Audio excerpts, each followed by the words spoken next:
The top stories tonight in Y News. Russia wants the Philippine government to honor a signed contract to purchase 16 military heavy-lift helicopters.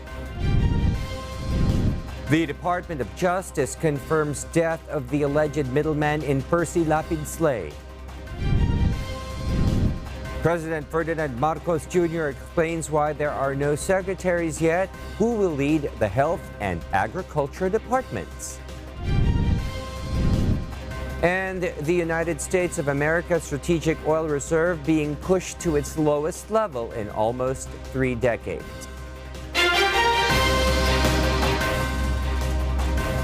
Good evening, Philippines and the world. Today is Thursday, October 20, 2022. Join us in the next hour as we deliver today's top stories around the Philippines and in other parts of the world. I am William Theo. We are also seen in 1,935 satellite monitoring centers nationwide and via live streaming worldwide through the UNTV News and Rescue social media channels. First in the news, the WHO claims that it is too early to put an end to the COVID-19 public health emergency of global concern. And with the spread of new COVID-19 variants in the Philippines, a health expert calls for boost in vaccinations. Asher Kadapan Jr. details why.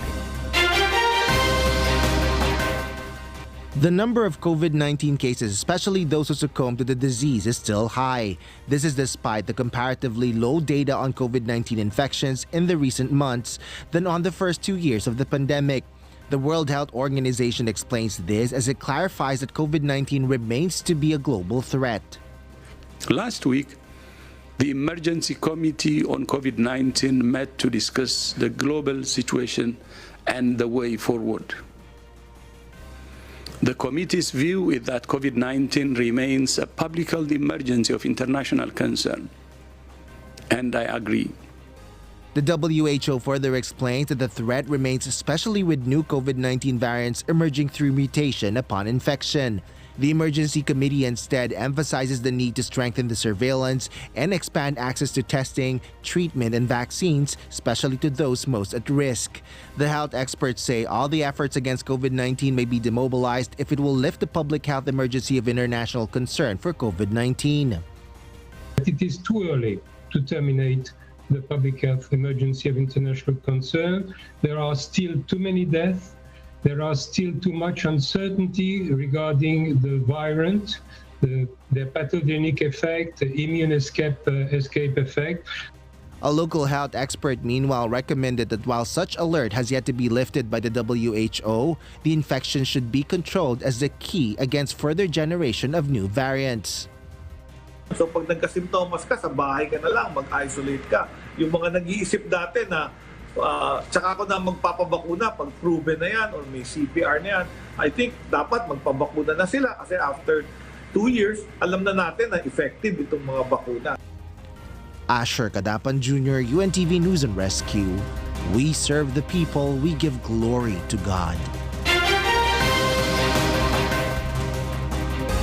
Meanwhile, President Ferdinand Marcos Jr. explained to the media why there are no secretaries yet who will lead the Department of Agriculture and the Department of Health. According to PBBM, there are serious problems in the agri-sector that he wants to focus on. The problems are so difficult that it will take a president to change and turn it around. Very deeply embedded ang mga problema na natin sa agrikultura. Ito ay nangyari sa napakaraming taon, kaya hindi ganun kabilis, hindi ganun kadali na ibalik sa ating magandang sistema dati. Kaya I think I am still needed there. The same with the DOH. The president says he will appoint a secretary if country's situation had already returned to normal in the wake of the COVID-19 pandemic. The same as DA, na maayos na, normalized na. The reason when all of these things happen, kung minsan you do not hear from me, and hindi, nasabi ko yung mga secretary sila ang mag-statement. The reason is, I want people to understand that this is the government's work. Not everything is a crisis. So, inormalize natin ang trabaho ng gobyerno. That is what I am trying to do. A group of farmers are concerned about the increase in imported rice in the nation. The volume is even higher than the total import from the previous year. Ray Pelayo tells us why. As of October 13, imported rice in the country reached 3 million metric tons. This is higher compared to more than 2.7 million metric tons from January to December last year. The Federation of Free Farmers is alarmed on the matter because it will directly affect farmers' produce. Pagka sobra-sobra po ang pasok ng imported na bigas, magpapababa po yan lalo ng presyo po ng ating palay. The Samahang Industriyang Agrikultura or SINAG appealed to the Bureau of Plant Industry and importers to not allow importation during harvest season. So far, nakiusap tayo sa BPI and mga importer na huwag na pumasok by this coming October to December habang nag-harvest ang mga magsasaka. So I think may balita naman tayo na hindi na nag-apply yung mga importer ng bagong permit. So this will help the price to stabilize. In Kamuning Market, there are retailers who sell rice at a lower price. They are directly buying rice from local farmers. Yung kasing mga ibang bumibili, ayaw nila ng maitim. Pero sa totoo lang, yung hindi naman lahat ng maitim pangit. Pares niyan, di ba, parang kanyo maitim. Pero masarap yan. UNTV is still waiting for the response of the Department of Agriculture on the matter. Ray Pelayo, UNTV News and Rescue. We serve the people. We give glory to God. And in other news, Tropical Depression Obet may exit the Philippine Area of Responsibility or PAR this weekend, according to Pag-asa. In their weather bulletin, Pag-asa says Obet was last spotted 650 kilometers east of Basco, Batanes, with maximum sustained winds of 45 kilometers per hour. It also has a gustiness of up to 55 kilometers per hour. Obet is expected to leave PAR on Saturday evening or Sunday morning. However, the tropical depression is still forecast to intensify gradually and may reach tropical storm category by Friday evening or Saturday morning. Wing signal number 1 is raised over Batanes, Babuyan Islands, and the northeastern portion of mainland Cagayan. Several towns in the province of Cagayan have been placed under a state of calamity in the wake of Tropical Storm Neneng. According to the National Disaster Risk Reduction and Management Council, towns under state of calamity include Santa Ana, Sanchez Mira, and Santa Paracedes.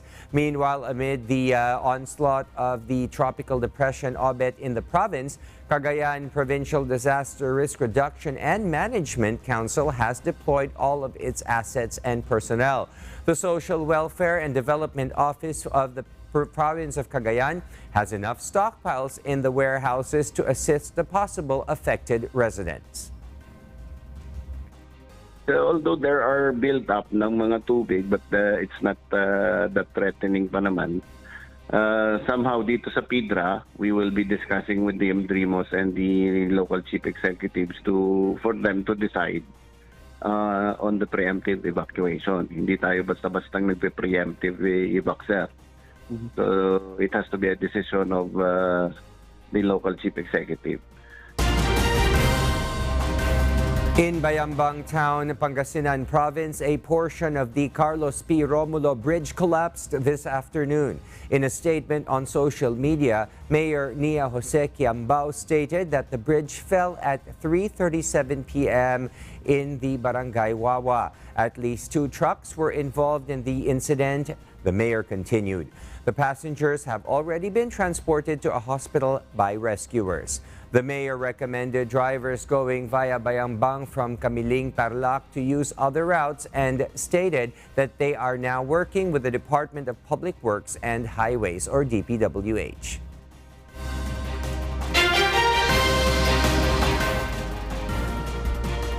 And for the news abroad, the United States Strategic Oil Reserve is being pushed to its lowest level in almost 3 decades. Joselito Liquido will tell us why live.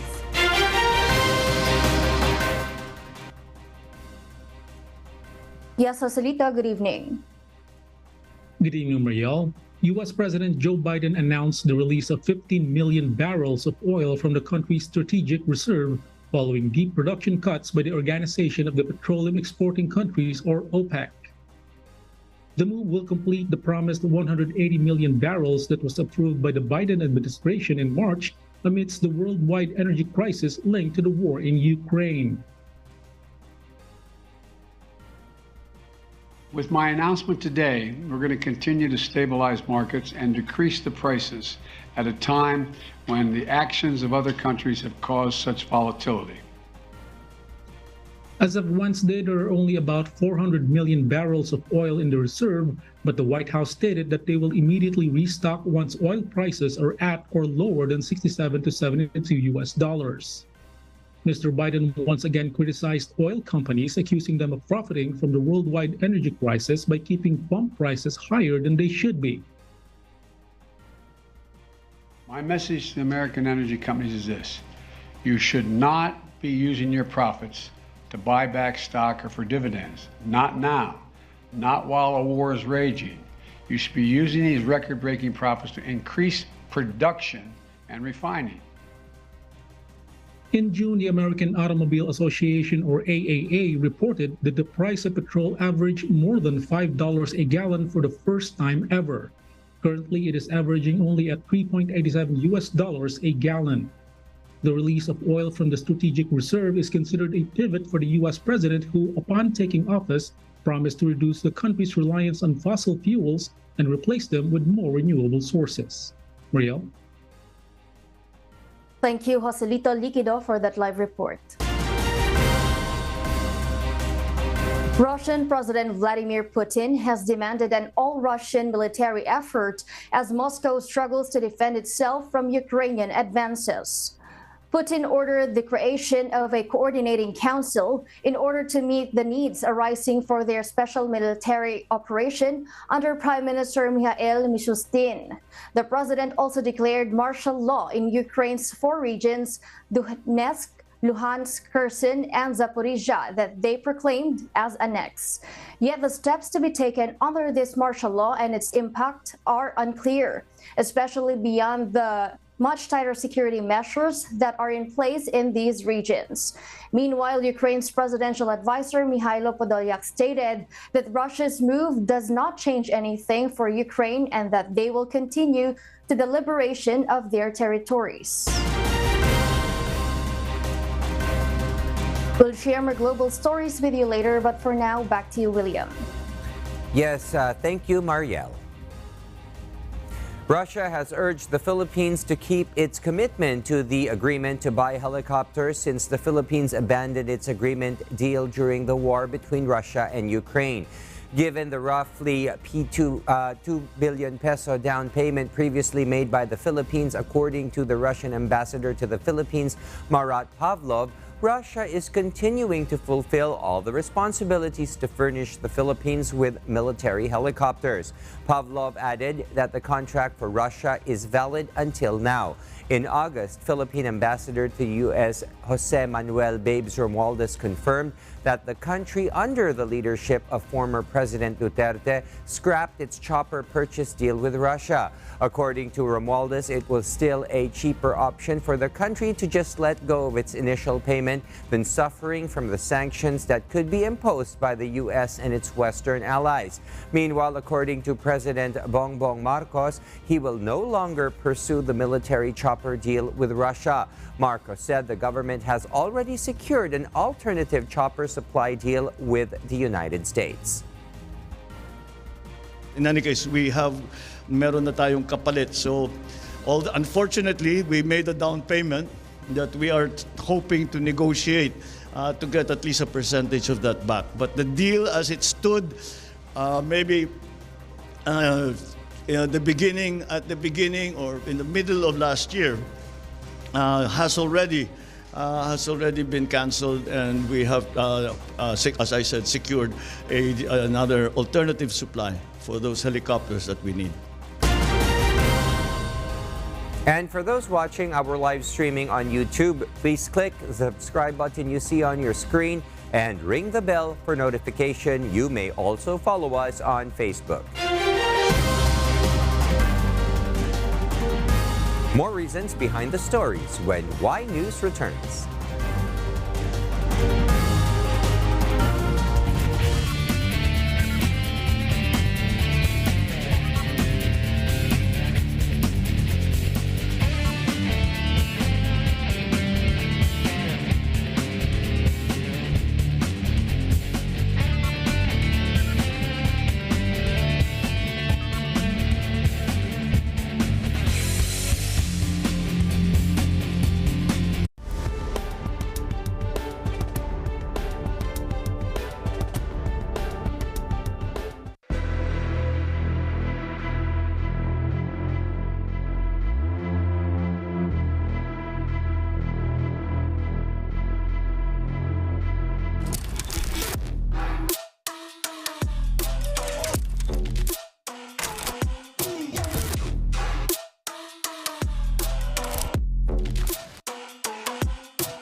Ang tama at maling paggamit ng alcohol bilang disinfectant. Karaniwang ginagamit na disinfectant ng alcohol kung hindi agad makapaghuhugas ng kamay. Inirekomenda ng DOH ang paggamit ng 70% alcohol. Hindi inirekomenda ang mas mataas na percentage dahil kailangan ang sapat na dami ng tubig para makapatay ng mikrobyo. Ang methanol at ibang uri ng alcohol na ginagamit sa industriya ay hindi rin inirekomenda dahil makasasama ito sa kalusugan. Ang alak o alcohol beverages naman ay hindi epektibo bilang disinfectant dahil 40% lang ang taglay nito. Huwag haluan ng bleach ang alcohol dahil nakakalikha ito ng kemikal na kapag nalanghap ay makasasama sa kalusugan. A reminder from UNTV, your public service channel.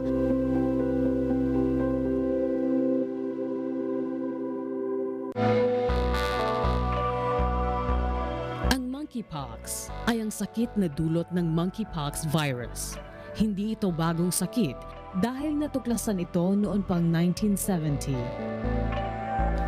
Maaring may pasa ito sa pamamagitan ng close contact o ang pagdikit sa tao o hayop na may sakit ng monkeypox. Maaari din itong may pasa kung mahahawakan ng damit, bed covers, kumot, towel, electronics at iba pang mga bagay na nahawakan ng may sakit.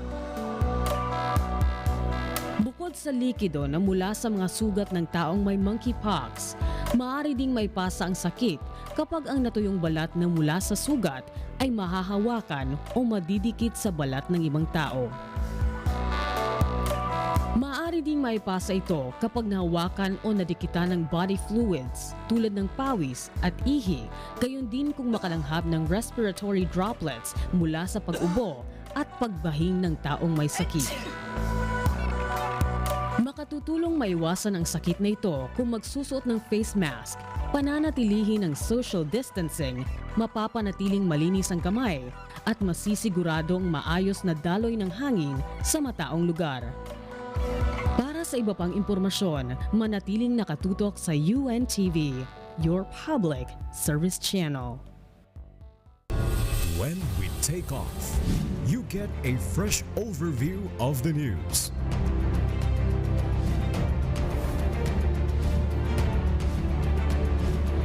From city issues to countryside stories,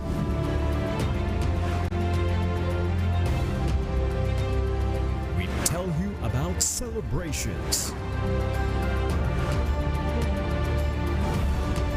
and accounts of destruction.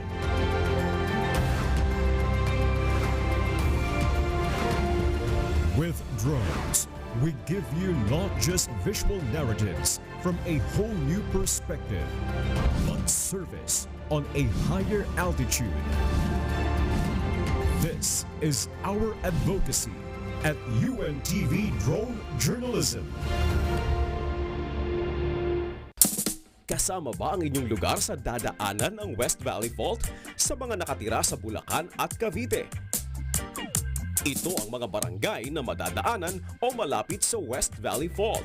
Sa probinsya ng Bulacan, ang Barangay San Isidro, Ciudad Real at San Roque sa San Jose del Monte. Sa Norsagaray, ang Barangay San Lorenzo.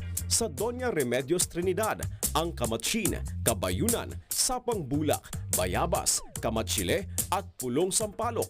Sa probinsya ng Cavite, Barangay San Jose sa General Mariano Alvarez. Sa Carmona, ang Bangkal, kabilang Baybay, Lantik at Mabuhay, Barangay Carmen at Inchican sa Silang. Pinapayuhan ang lahat na malapit sa West Valley Fault o may 5 metro mula sa fault line na palaging maghanda sakaling lumindol. Laging tandaan na sa oras ng kalamidad, mahalaga ang may kaalaman at abilidad. Isang paalala mula sa UNTV, your public service channel.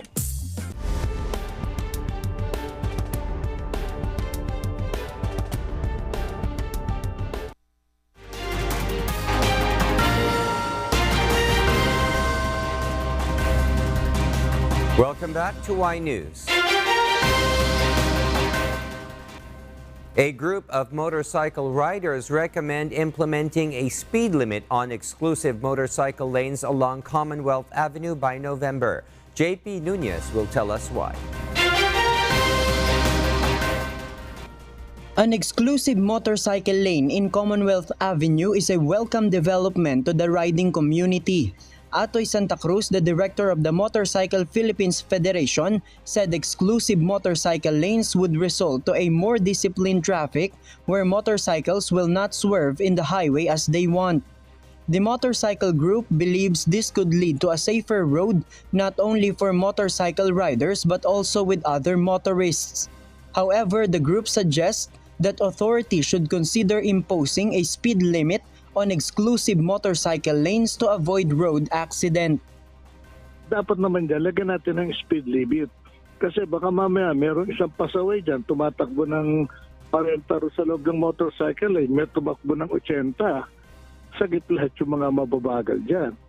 So dapat meron ding dyan, speed limit na ilagay. Kung we're talking about road safety, Metro Manila Council approved yesterday to put an exclusive motorcycle lanes along Commonwealth Avenue. Based on their plan, it will be placed on the third lane of the road, which markings will be painted in blue, while second lane will be dedicated for public utility vehicles, which will be painted in yellow, and the outermost lane will be for bicycles, which will be painted in green, while remaining lanes will be for private and other vehicles. The MMDA intends to start the dry run of the new road scheme by the end of November. Halos parehas po yung travel speed. However, yung primary concern at consideration ay ang road safety. So hopefully po with regard to the lanes being exclusive now po, magiging mas disiplinado po ang mga tao na dire-diretso lang po ang daloy po nila sa Commonwealth Avenue. JP Nunez, UNTV, News and Rescue. We serve the people. We give glory to God. The petition challenging the postponement of the barangay election will be the subject of oral arguments before the Supreme Court tomorrow. Dante Amento explains why. The Supreme Court has set 6 issues for discussion during the oral arguments tomorrow. This is after a petition was filed by Attorney Romulo Macalintal questioning the constitutionality of Republic Act 11935, an act postponing the 2022 barangay and SK elections. Attorney Macalintal believes the law is allegedly unconstitutional. The Congress has no power to postpone the elections. Kapag ka nag-postpone ka ng halalan, ang ibig sabihin, hold over yung mga barangay officials at ayon sa ating Korte Suprema, kapag ka hold over ang isang opisyal, iyan ay in the nature of an appointment. Sa ilalim ng ating saligang batas, ang mga barangay officials ay dapat elected and not appointed. Makalintal argued the election should be pushed through. Nakahanda ang COMELEC. Bilyong-bilyong piso na ang nagastos ng COMELEC. Sasayangin ba natin yun? Among the issues set by the court for discussion, whether the COMELEC has still the logistical capability if the elections will push through on December 5, 2022, whether the Congress has the power to postpone or cancel the barangay elections. It's high time na magkaroon po ng interpretasyon ng saligang batas. Sadya bang may kapangyarihan ng Kongreso na mag-postpone ng election? Number 2, sadya bang kasama sa pagpupospone ng barangay at SK, ang barangay at SK, o ito ay limitado lang sa ibang posisyon? Maganda meron pong interpretasyon sa provision na yan. If the enactment of RA 11935 violates due process and right to suffrage, whether the law violates the one subject, one title rule, if the power to postpone the elections is solely for the COMELEC, and whether the postponement of this year's elections will amount to a legislative appointment of the incumbent barangay officials.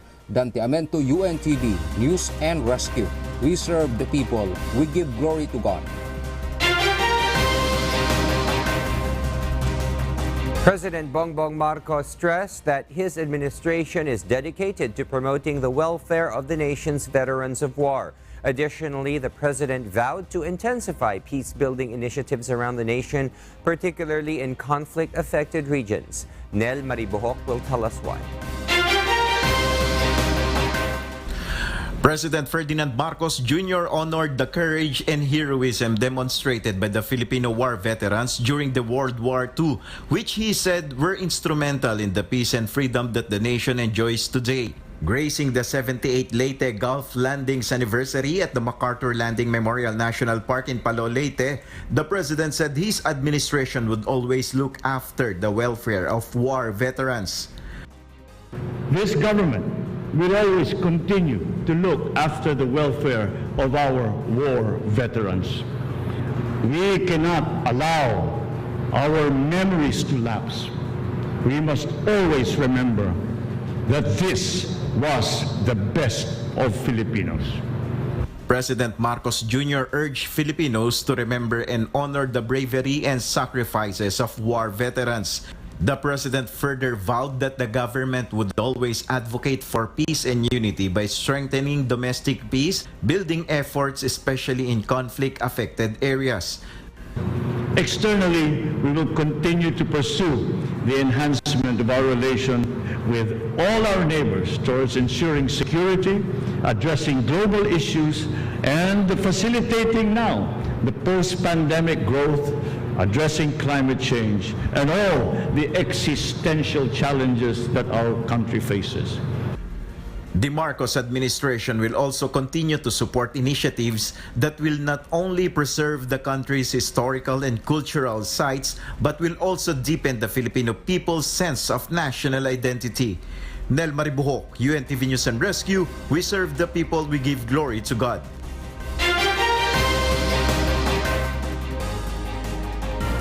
The Indonesian government banned all over-the-counter syrup Wednesday. Health workers are also prohibited to prescribe all liquid medicines temporarily. Marvin Delfin tells us why live.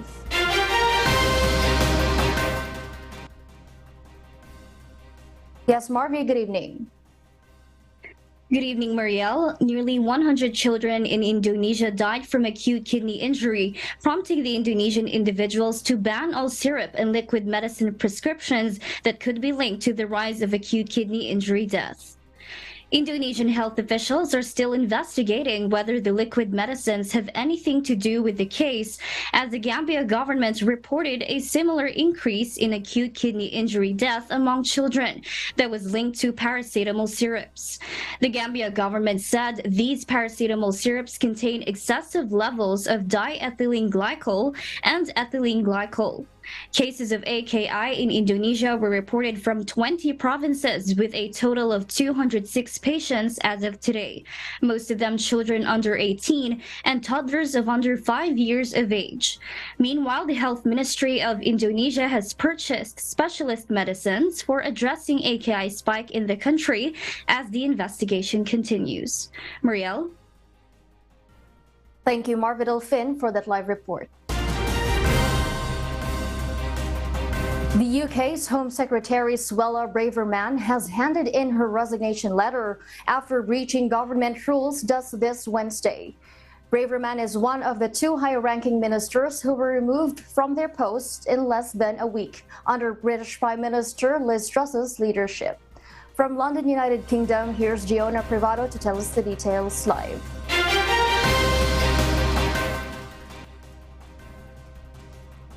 Yes, Giona. Yes, Marielle. Britain's Home Secretary Suella Braverman has resigned just this Wednesday over a technical violation of government laws. This now leaves the UK Prime Minister Liz Truss losing 2 of her most high-ranking ministers in less than a week and have been replaced by those who do not support her leadership. Upon confirming her withdrawal, Braverman mentioned that she had breached government rules by sending an official document to a legislative colleague from her personal email. Braverman also voiced her serious concerns regarding the state of the UK government. British Prime Minister Truss appointed former Minister Grant Shapps as the new UK Home Secretary. Jeremy Hunt replaced Kwasi Kwarteng as the British Chancellor of the Exchequer after being sacked by Prime Minister Truss over mini-budget shambles. Meanwhile, just after hours of her departure, Braverman chaos broke loose as lawmakers argued and jostled due to the uncertainty of whether the vote on fracking was a confidence vote in the Prime Minister's cabinet. Back to you, Marielle. Thank you, Giona Privado, reporting live from London, United Kingdom. The World Health Organization has announced a temporary shift to a 1-dose strategy from the standard 2 doses for cholera. Paul Gatchalian will tell us why live. Yes, Paul? Marielle, the World Health Organization has recommended 1 dose instead of the 2-dose regimen for cholera due to vaccine shortages and rising outbreaks around the world. WHO Director General Tedros Adhanom Ghebreyesus addressed this in a media briefing on Wednesday. The current wave of outbreaks is putting unprecedented pressure on the stockpile. As a result, the 4 agencies have decided to suspend the 2-dose strategy in favor of a 1-dose strategy so that more people receive some protection from limited stocks. The global rise of outbreaks and limited access to water due to the increase in droughts, floods, and other factors have also raised the risk of contracting cholera. The WHO assures that the 1-dose cholera vaccine strategy is effective, stating that it is far more beneficial to supply 1 dose of vaccine in a larger scale than nothing at all. However, this means that immunity length is reduced, mainly in children, compared to the standard 2-dose vaccination, which can last for 3 years. Currently, 29 countries such as Haiti, Malawi, and Syria are battling large outbreaks of cholera, Haiti leading with 32 cases and 18 deaths. Back to you, Marielle. Thank you, Paul Gatchalian, reporting live. And those are the reasons behind the news in other parts of the globe. I am Mariela Toza reporting live from Perth, Australia. Good evening. Justice Secretary Jesus Crispin Remulla confirmed this afternoon the death of the alleged middleman over the killing of broadcaster Percy Lapid Mabasa. Remulla identified him as Crisanto Villamor Jr., who died last October 18 at 3 p.m. The cause of his death is not yet certain, hence an ongoing autopsy on the body by the National Bureau of Investigation is ongoing. He's a PDL, person deprived of liberty, which means he was been sentenced already. But I have no idea about his criminal record. Hindi ko alam. In other news, Senator Jinggoy Estrada's statement on K-dramas and other foreign films and series drew ire from social media this week. However, the senator already clarified that he is only airing his frustration on the lack of support on local films. But why are Filipinos more into K-dramas and other international movies? Eileen Cerudo explains why.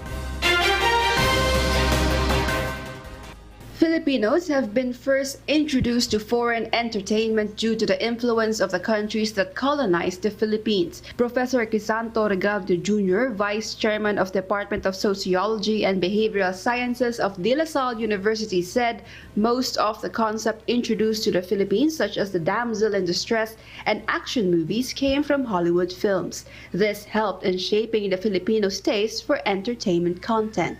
Babalik tayo dun sa colonial past natin. Pero yung modern entertainment industry natin, dala-dala yan ng mga Amerikano. So, ano yung unang mga napanood ng mga Filipino ay may kinalaman dun sa kultura ng mga Amerikano. However, as time progressed, the entertainment industry, even at a global scale, changed. The South Korean entertainment industry was able to captivate the world audience, including Filipinos. According to Professor Regardio, the COVID-19 pandemic also helped K-dramas to reach a wider audience through online video streaming. Medyo interesting yung nangyari ng pandemic na you're confined, di ba? At home because of the imposition of the general community quarantine. Tapos wala din tayong opportunity para to watch movies dun sa cinema. And nabigyan ng opportunity yung, I think, yung South Korean entertainment industry to dominate the international market. Yung mga online streaming ng mga sites. No? He also explains that there are other aspects to look into in order to understand Filipinos' passion for K-dramas and international movies. One is to look into the history of the country, the behavioral aspect of the situation, or whether which social class consume the most entertainment content. The status of the local entertainment industry in the country might also be affected by politics or government policies such as taxes. Meanwhile, the public has mixed opinions of whether banning K-drama or international films and series will benefit the local entertainment industry. Sa Filipino film, okay, maganda naman. Pero kung i-compare sa foreign movies and shows, makikita talaga yung difference sa quality. Pabor ako dun sa ano na yun kasi nakikita ko sa mga kabataan nga ngayon na masyado na sila malapit sa mga dayuhan na mga palabas, mga teleserye, K-drama, ganyan, na hindi na natin na-enjoy yung mga gawa natin nga. Eh, sabi nga, kung Pilipino ka, mahalin mo yung sariling sa atin. Para sa akin, hindi. Kasi sa way na yon, sa pagbaban ng mga international movies or films, o sabihin natin yung mga series na yan, nabibigyan ng limitation yung imagination natin. Eileen Cerudo, UNTV News and Rescue. We serve the people, we give glory to God. Our kasangbahay, as the world faces these trying times amid the pandemic caused by coronavirus, we are inviting everyone to join the global prayer for humanity. Good day. I'm Brother Eli Soriano of the members of the Church of God International. I want to invite you to join us in a minute of prayer every day to pray for humanity and the whole world as we go through these perilous times. While safety measures like washing of hands and strengthening of our immune systems may help us through this horrible predicament, there is still no precaution or cure more powerful than God's mighty intervention. And we need His intervention now more than ever. It doesn't matter what religion you are in or what denomination you belong. This is an invitation for all the people around the world who cares for the future of their family, friends, loved ones, and humanity as a whole. everybody is welcome to pray with us. For more details, you can check out the description box below. Thank you very much, and I hope to hear from you soon. May God bless you.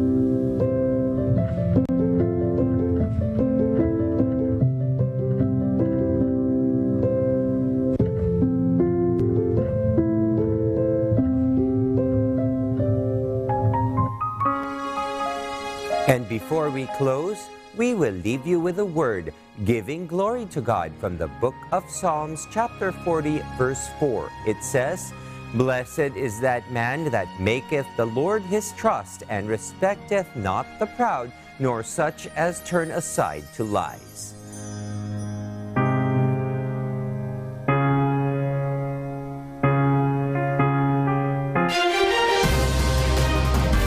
And those are the reasons behind the news, October 20, 2022, reasons we deliver to you as they unfold.